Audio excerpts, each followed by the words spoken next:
Salut à tous, c'est Vince et aujourd'hui on se retrouve dans une nouvelle vidéo où on va parler de photogénie. Photogénie, c'est quelque chose dont on ne parle pas souvent finalement dans les différentes chaînes de photographes que l'on peut retrouver sur le net. Et aujourd'hui j'ai décidé d'aborder ce point puisqu'il est vraiment important pour moi. C'est un sujet qui me tient à cœur et puis bien sûr, notamment pour quelqu'un qui fait du portrait comme une de mes activités. Alors pour la plupart des gens qui ne sont pas habitués au feu de la rampe, aux caméras comme on dit, etc., c'est difficile toujours l'étape de se faire prendre en photo. Il y a toujours une certaine appréhension et donc on va entendre souvent quand on va faire une séance photo ou alors quand on va essayer de prendre quelqu'un en photo, ne serait-ce qu'avec le portable, on entend tout de suite les mots « je suis moche »,« ça rendra pas bien » ou alors « je ne suis pas photogénique ». Alors déjà c'est une première idée fausse dans le sens où il y a des physiques qui vont être plus simples à éclairer, à prendre en photo et des physiques qui vont demander un peu plus de maîtrise, mais qu'une chose soit claire entre nous, on peut faire une photo bien de absolument tout le monde. À savoir que les canons photogéniques et les canons qui sont dans la vraie vie ne sont pas les mêmes. Et la photo, ça n'est pas réservé aux mannequins qui passent leur vie dans les salles de sport. Pour vous dire, moi j'ai commencé en prenant en photo mes potes, en prenant en photo des gens dans la rue. Tout le monde a le droit de passer devant un objectif. Et même certaines personnes ont un potentiel photogénique insoupçonné qu'il pourrait être intéressant de mettre en valeur. Je vais d'ailleurs maintenant vous lire la définition littérale de la photogénie. C'est la qualité d'une personne ayant un physique agréable et séduisant en photo, dont la reproduction photographique produit un certain effet esthétique.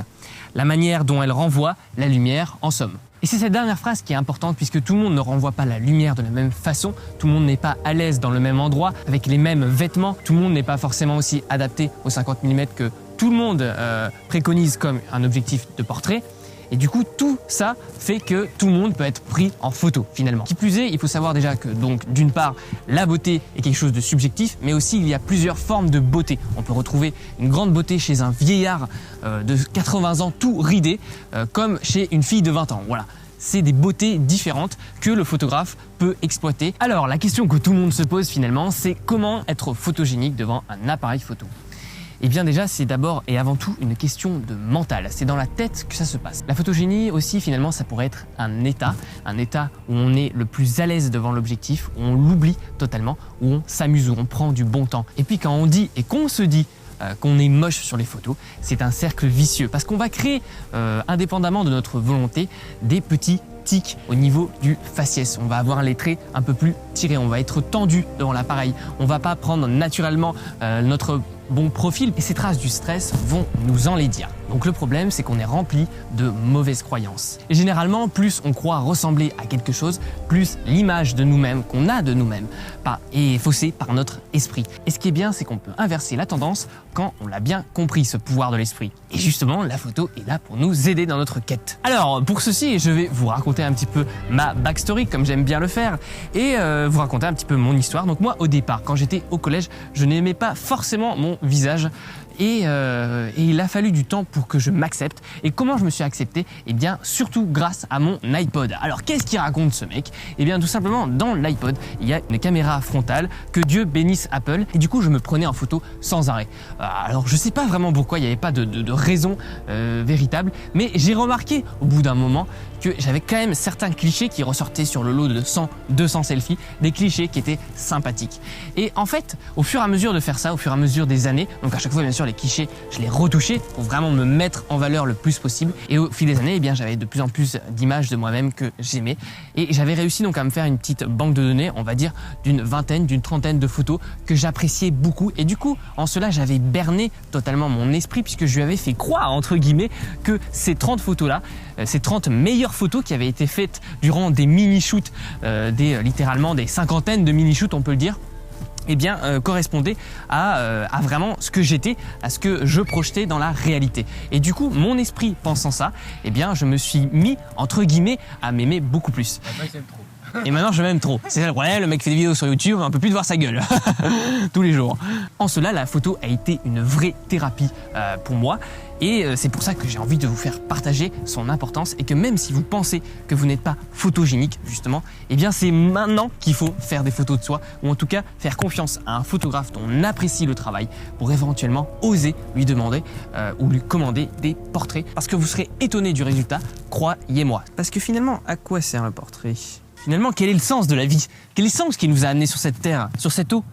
sur ce caméraman. Eh, viens caméraman, il faut qu'on te voie à l'écran. Il ose pas, il est timide. Et viens mon gars, viens pour tout ce que tu m'as fait chier pendant cette vidéo. Oh my god, il révèle son visage, putaclic. Bonjour à tous. Voilà. Mais bon, d'habitude c'est pas lui. Hein. C'est juste le caméraman des vacances. Hein. On le voit avec son t-shirt Astérix et son teint bronzé. Et demain on va te reconnaître dans la rue mon gars. Hein. J'espère que t'es prêt. Hein. Parce que finalement, c'est quoi le job, le métier, le rôle du photographe de portrait, du portraitiste? Eh bien, c'est avant tout de poser un regard sur la personne qui prend en photo, de comprendre sa personnalité, de comprendre même sa complexité et de la montrer sous son meilleur jour à travers justement des photos. Et ça dépend de la manière dont il voit son modèle, de sa relation avec celui-ci. Et par exemple, j'ai envie de donner un conseil que nous a donné notre cher Seb Royan, c'est qu'il faut vraiment tomber amoureux de tous ces modèles qu'on prend en photo. Il faut être attaché, il faut être intéressé un minimum par la photo qu'on fait, sinon on va tirer des portraits d'entreprise à la chaîne de gens qu'on ne connaît même pas, avec qui on n'a pas parlé. Et donc même dans tout le processus d'un portrait, idéalement bien sûr, ça serait de faire connaissance avec la personne au moins 1 ou 2 heures avant le shoot pour vraiment comprendre qui elle est et pas prendre des photos dans un style qui ne correspondrait tout simplement pas. Alors qu'est-ce qu'il a comme équipement finalement le photographe pour sublimer la beauté des gens? Eh bien les conditions de prise de vue, la lumière, les focales, le positionnement par rapport au modèle, et il peut donc modeler tout ça pour créer vraiment quelque chose, une œuvre originale. Et il peut d'ailleurs s'entourer de gens qui sont compétents, de véritables artistes comme les stylistes qui vont adapter le vêtement vraiment pour qu'il vous aille le mieux possible, de maquilleurs qui vont eh bien vous donner un teint de peau particulier, des coiffeurs qui vont faire des chefs-d'œuvre avec vos cheveux. Et ça, c'est le rôle donc d'un photographe et de toute une équipe créative pour vous enjoliver et pour vous montrer justement sous votre meilleur jour dans une photo. Et ces professionnels de la profession, par leur art, peuvent par exemple eh bien, rendre plus pulpeuses des lèvres, réduire le volume d'un nez, affiner une mâchoire, etc., etc. Et il y a vraiment beaucoup de choses qu'on peut apprendre d'eux. Là, je vais vous lire un petit passage de l'article slate.fr qui parlait aussi donc de photogénie. On vit dans une société où l'on veut nous faire croire, surtout au travers de la presse féminine, que la beauté c'est telle coiffure, telle mensuration, alors que c'est avant tout l'épanouissement. Ce qui rend bien en photo, c'est la gaieté. Les meilleures photos, ce sont les selfies que l'on prend parce qu'on vit un moment vraiment génial et que l'on a envie de le partager. Là, quelque chose de magique se passe dans la photo. Si vous êtes pris en photo à contre-cœur, votre visage s'en ressentira. Mais plus vous essaierez d'être photogénique, plus cela risquera de vous échapper. L'équilibre est à trouver entre le refus de poser et la pose surfaite, exagérée. En fait, la photogénie, c'est une question de laisser aller et de se laisser imaginer. Qu'est-ce que c'est beau!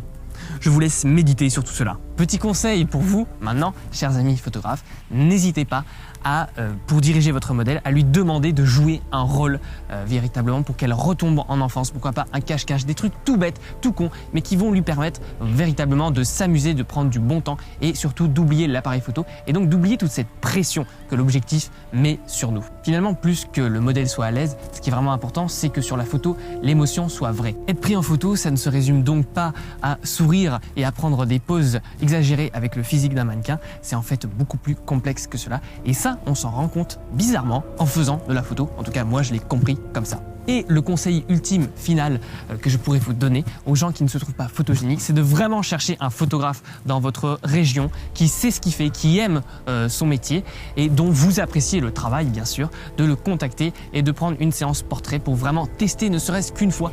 On n'a pas grand-chose à perdre et vous serez vraiment surpris du résultat. Eh bien, la vidéo arrive à sa fin.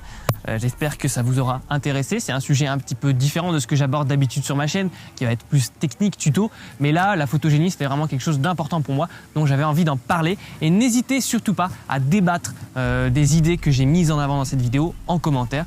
J'y répondrai avec grand plaisir. N'oubliez pas aussi que vous pouvez télécharger mon livre « Comment devenir un meilleur photographe » en PDF gratuitement dans la description où je vous donne plein d'astuces, cette fois un peu plus technique, un peu plus tuto parce qu'on adore ça, gratuitement. Donc dans la description, n'hésitez pas. Et puis nous, on se retrouve très vite pour de nouvelles aventures. Salut à tous! Quel homme! Moi je suis photogénique, c'est pour ça que tu vas pouvoir m'inviter dans ta vidéo et dire regardez pourquoi je suis photogénique. Ouais, t'es une photogénie, ouais. Surtout avec mon beau t-shirt. Tu viens de finir cette vidéo et ça t'a plu? Alors n'hésite surtout pas à t'abonner en cliquant juste ici en dessous pour rejoindre les folles aventures de Vince. Salut!